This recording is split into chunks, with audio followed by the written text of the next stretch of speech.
this next question is about what we call security.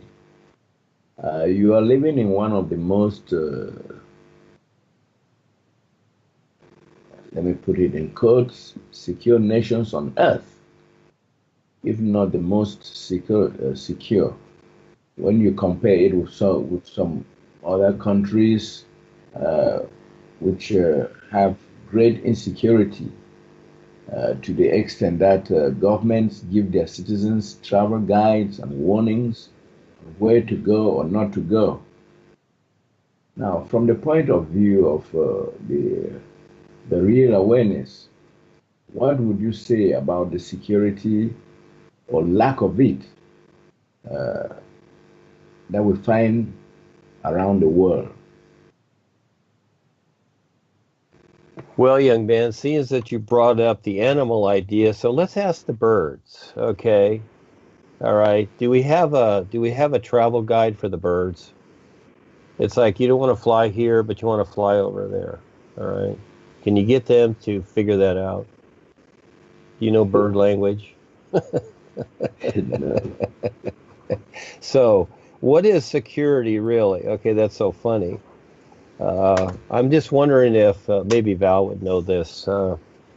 Did the Indians have powwows and discuss security? Okay, are we secure here?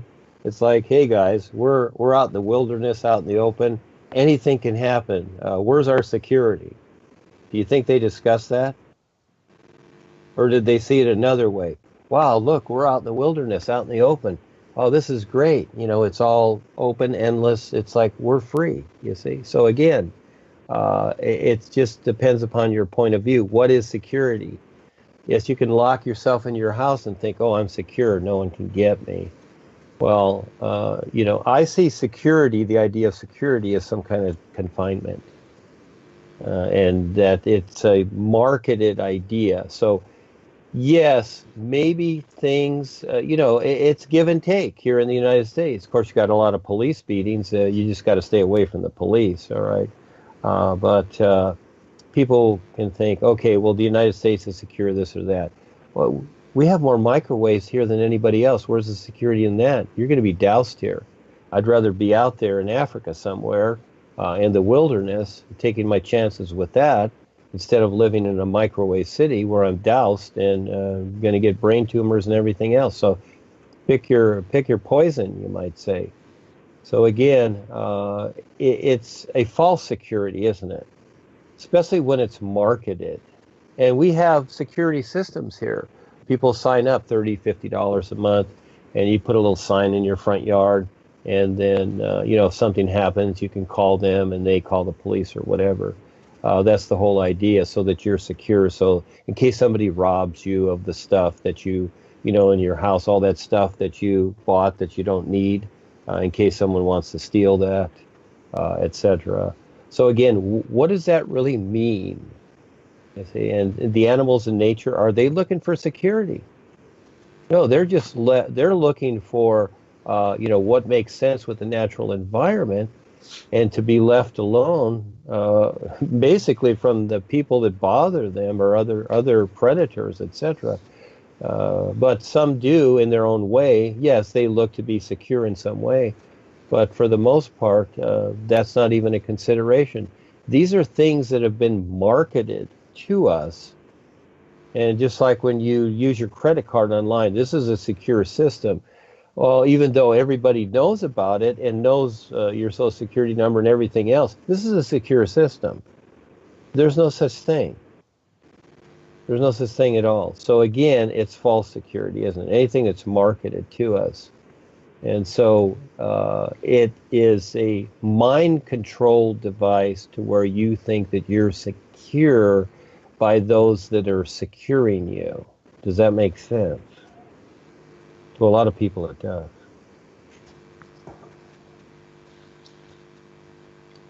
There is this idea of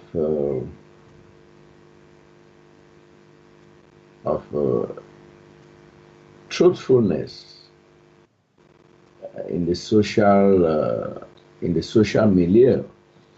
that is very essential for people to cohabit.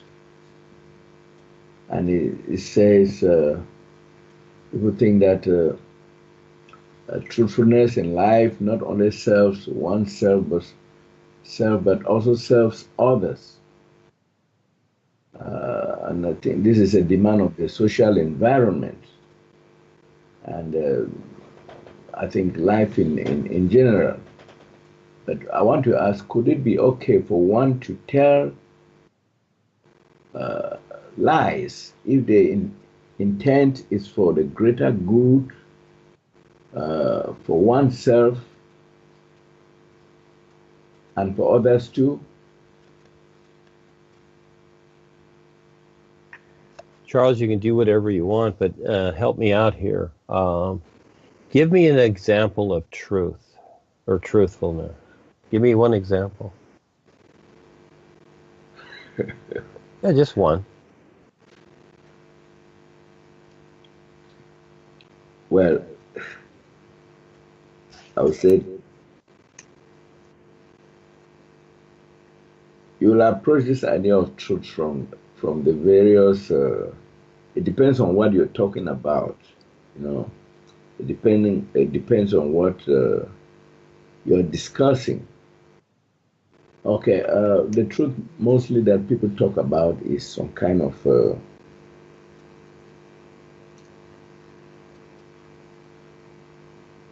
Just calling make a a spade. just make a statement. That's all. Okay. In other words, you're adding variables. Okay. All right. So in other words, lettuce is lettuce. Okay. I can ask the question: is lettuce truth? Okay. That I made it simple for you. Is lettuce truth?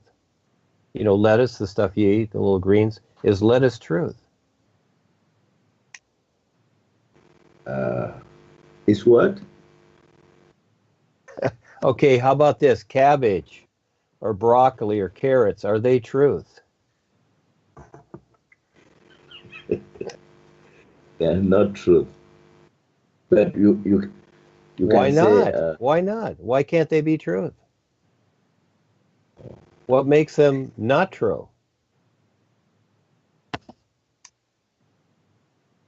well, I can put it in this way. Uh, that eating broccoli, doing cabbage, maybe cabbage juice, is good for your health. That's the truth. Okay, so see what you're saying? So again, but that all comes from the cabbage or the carrots, and you just said that no, they weren't truth. So see how this moves around? You see, I caught you. The thing being is that so you're saying that the cabbage is untrue, but the cabbage juice is true. You see? It's funny, isn't it? Realistically, what is truth? Okay? Everybody has their own truth, like I've said. There's no such thing. There is, but there isn't. So if you decide there is, then there is. Then we say, oh, this is truth. Okay. So we use the courtroom drama, but again, that's literalized truth. All right. Documented, literalized truth. This is what they want, the controllers. This is why they created the money system. That's why they created the courts and the legal system. They want everything documented so that you have persecuted yourself to them. All right? But realistically, life is an isness. Now you know that. And so where does truth apply? It doesn't. You know, Paul used the truth idea, you know, etc.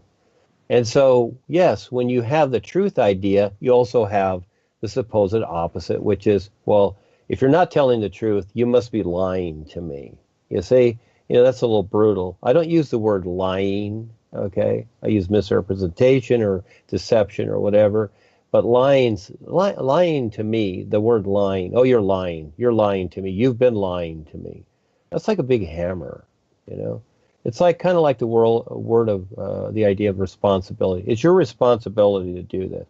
Well, at times, you know, you got to use the hammer, but I see that as a hammer. And I don't really use that hardly at all, if ever. These certain ideas that I see as hammers to get people to do what others want, you see? And so this truth thing, it is so realistically, it's like the wind. It's evasive, but you can add all the ideas to it. You see, just like you did. I asked you if carrots or cabbage or whatever, are they truth? You didn't answer. You didn't answer. What you did is you said, well, if I juice, that becomes true. You see? You see, this is where we learn to listen to ourselves. Now, that's not right or wrong. I'm just saying that this is how your mind works. You see, you're the definer of what comes into you. We all are. We all have to deal with that personal self and see how it filters things.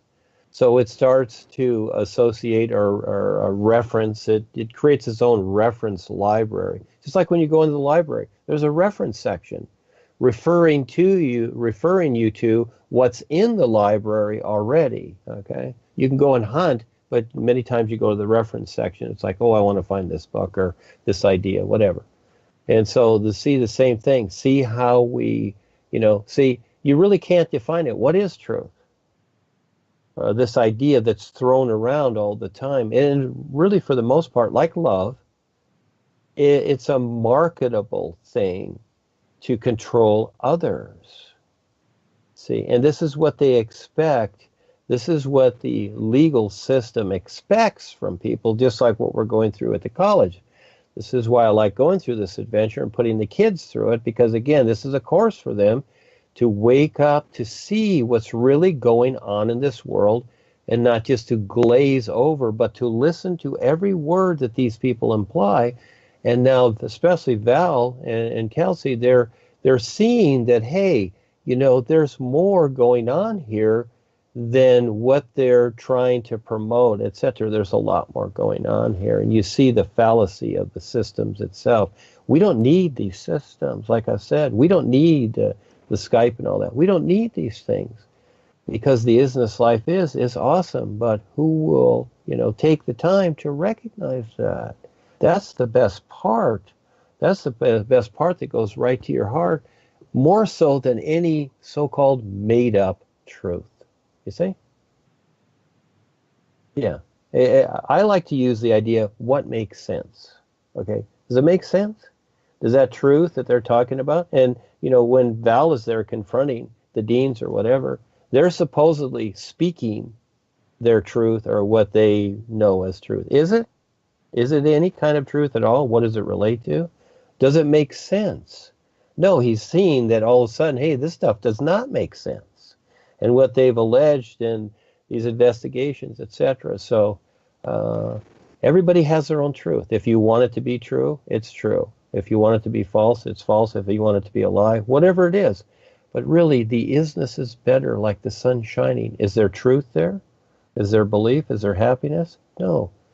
You add the salt and pepper to your experience. That's the whole idea. Yes, go ahead, Charles.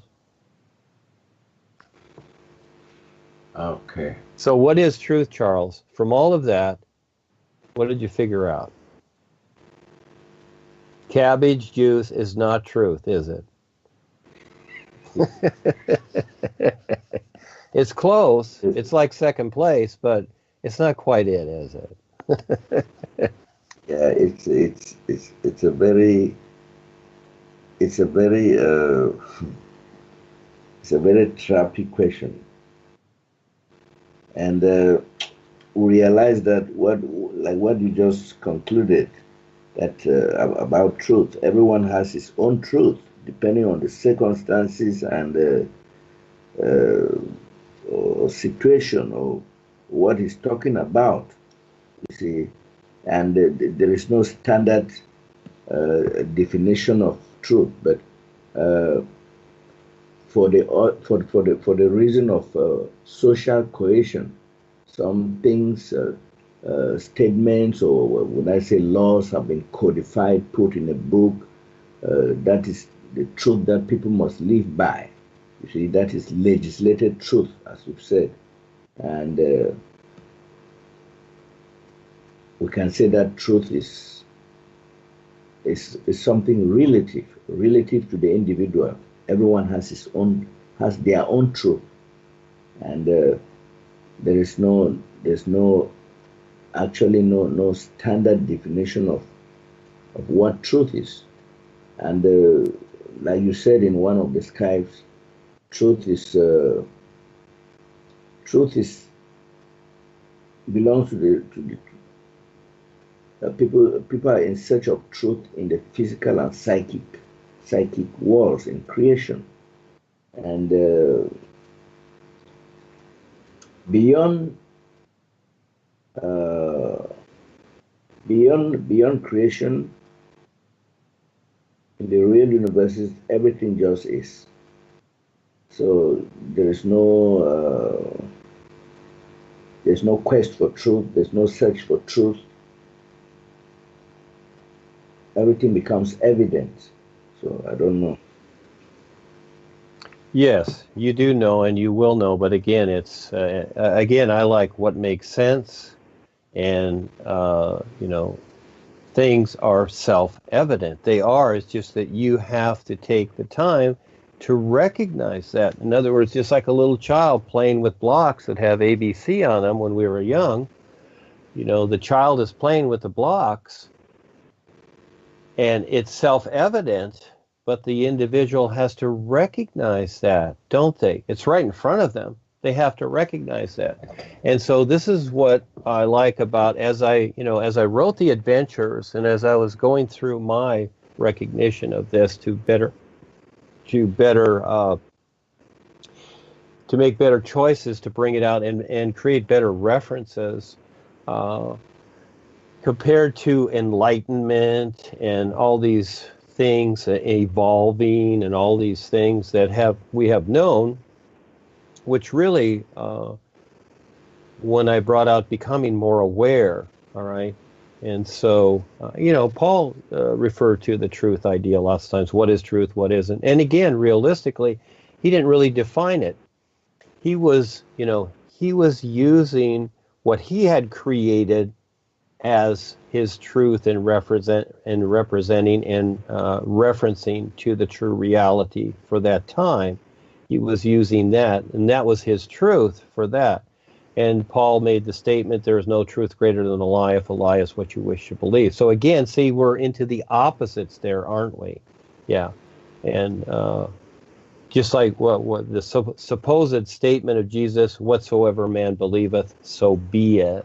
Okay. So again, what is really being said there? And so I like what I've come to recognize, because it really points to the isness. Now, Paul didn't point to the isness. He was using the God idea because, again, he was the babysitter. And that idea, comparatively now to the isness, doesn't work.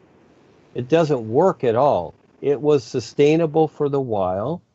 And just like when we were young and we wore diapers and our parents took care of us, that was sustainable for that time. Now it doesn't work anymore because you know what? They're not in agreement. They're not going to do it. It's like, hey, you want to wear diapers, Junior? You wear those on your own, and you make your own bed, and you buy your own food. We're not doing it. See, it doesn't work anymore because they're not going to support you in that aspect. So it's recognizing what's going on. So this is what it is now. So the truth idea and all these things that we relate to and what have you, and what you're referring to, it doesn't work anymore, does it? Really doesn't. And what's it referring to? What does it do? It keeps people unaware. It keeps them chasing ideas. Yeah, these are the old seekers' ideas. Well, I'm a seeker. Okay, so what does that mean? Yeah, you're a peeping Tom or what? Okay, I mean, there's many definitions of that, so.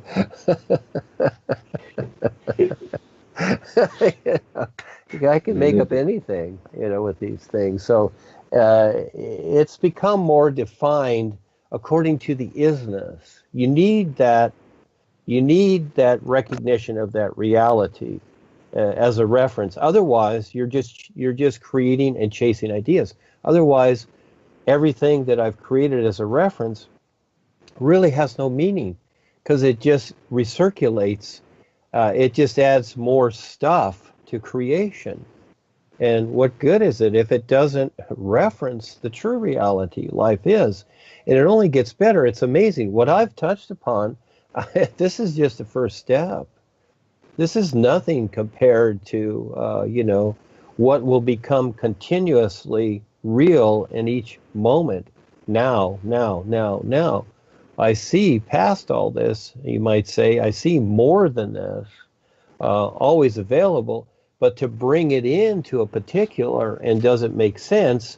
And how can it be utilized too? I also look at that. So I'm giving hints, but at the same time, I'm also looking at the playing field, and that is who's stepping up, who's willing to take part and support it. You see, not just attend, okay? That becomes different, you see. So, yeah, it's the participation. There's a lot of people in the grandstands, in the stands out there watching the game, but there's only a few people on the field. It's really the field that matters, you see. And there's a lot of more people outside the stadium that would like to get in, but they're out there. So you got three different positions, don't you? You got most of the world's outside the stadium, you got a whole lot in watching the game, and then you've got the players on the field. How many people will get down there besides rioting like they do at the soccer games and whatever? Okay, aside from that, that's one way to get on the field, but that's not the best way to do it. Yeah, so it's interesting, isn't it, the choices that we make and the variables that there are. So as you really look and use the comparisons, and so for the most part, this is what we deal with. We're dealing with the world. The world glazes over everything. They like their one-dimensional glazing, and that is that, oh, we're such and such religion, or we're such and such spiritual path or teachings, and these are the teachings of Jesus or the teachings of Buddha, thousands of years ago or whatever it is, etc. Again, I don't even use that reference teaching or classes. Yeah. So, I've provided comparisons as the reference, and this is the fun part, to more so see what's going on. So you compare this and that and whatever, oranges to apples, etc. Not glazing over and saying, oh, look, here we're in the produce section, it's all fruit. You see? Yeah. And so I like to see each person as a unique individual. They are. That's the fun part of it, as we are personally here. But the best part is what the intent of what is being presented here is, and that is the isness, to recognize this isness and to see you stand real with it and really do something, and not be afraid to be, that what others will think of them. Get ready, because people are not going to think the nicest thoughts. If they do, I'm amazed. Sometimes I get nice comments on Facebook. It's like, oh, thank you so much, Duane, for writing the books or whatever. Wow. It's only taken me all these years to finally get that comment. Well, it's nice. I'm not looking forward to that. I'm not looking for that. But it is nice once in a while that the best part for me is that somebody has the opportunity to wake up and contribute a benefit for all of us here, because we're all in it together, and this is where we all support each other. So, yes, Charles, it becomes a lot, doesn't it? Yes, and you're there. It's wonderful, and you're doing what you're doing. So you stepped up. You're doing your part, and it's very necessary. Every moment, it's very necessary, because the world we're living in here, this dimension, we got to deal with it, and others have to too. So let's see what happens. Yeah.